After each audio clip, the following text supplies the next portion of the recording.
Hello, this is a presentation on a report to Parliament for the results of audit for the education sector entities for 2015. The education entities consist mainly of 7 universities and their controlled entities, as well as 8 grammar schools. The 36 entities which prepared financial statements received unmodified audit opinions because they prepared their statements in accordance with the legislative requirements. This is a good result. Upon reviewing the statements, few errors were identified by audit, and the statements were certified within the required timelines, which is also a good result. These timelines varied from 2 to 4 months after the end of the financial year, depending on the legal status of the entity. A number of key audit matters were resolved during 2015, including the accounting for the impact of the Accounting Standard Board clarifying the definition of residual value for asset valuation purposes, which resulted in a reduction in the prior year building valuation by $450 million at Griffith University. Also, the sale of land and buildings between universities, where the sale price varied from the revaluation amount upon purchase, and the value of investments by universities and other entities increased as a result of sales and revaluations of various companies and shares during 2015. All universities recorded surpluses over the past 3 years. Central Queensland University has improved its operating result over the last 3 years. This is a good result.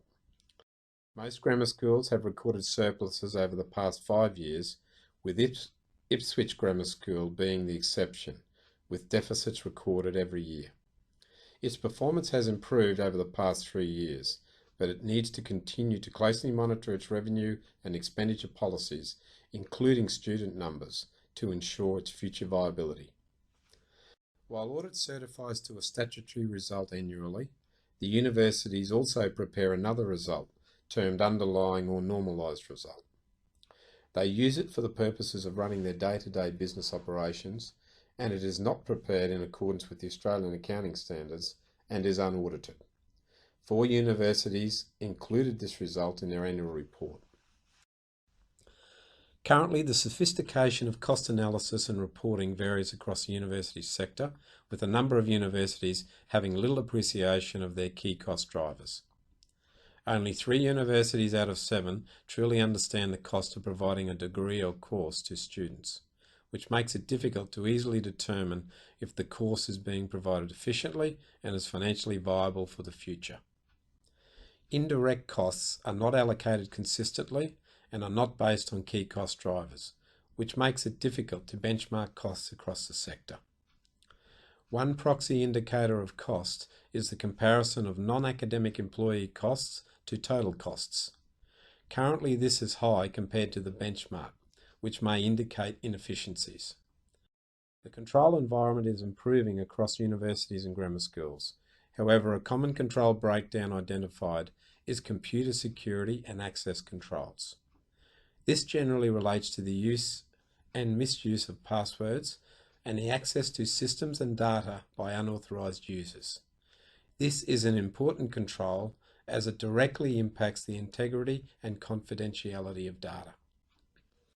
Another key control is how entities manage risk.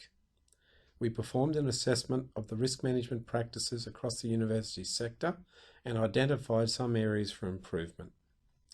We assessed 6 key criteria against the QAO risk maturity model.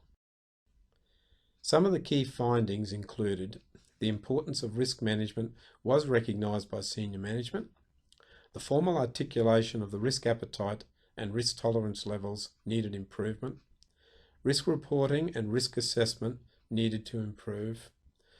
Risk management should not diminish innovation. Innovation and opportunity is part of risk management. Thank you.